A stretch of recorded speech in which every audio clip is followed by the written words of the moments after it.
सकाल सकाल आज पूरी आलू तरकारी खाइबा इच्छा है कहीं पाग होता बढ़िया।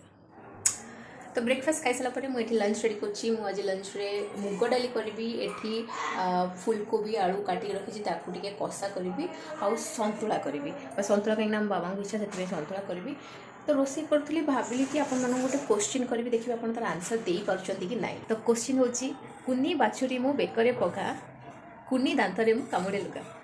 यार आंसर कौन मत निश्चय करेंगे जदि न कही पार्टी नेक्स्ट ब्लॉग रे तार आंसर कहि। तो लंच करके शोई पड़ी उठला मो पुअर मोर टिके नाकु छात रे बुलिलु मो पुओ टिके नाकु पारा मानू देखिला।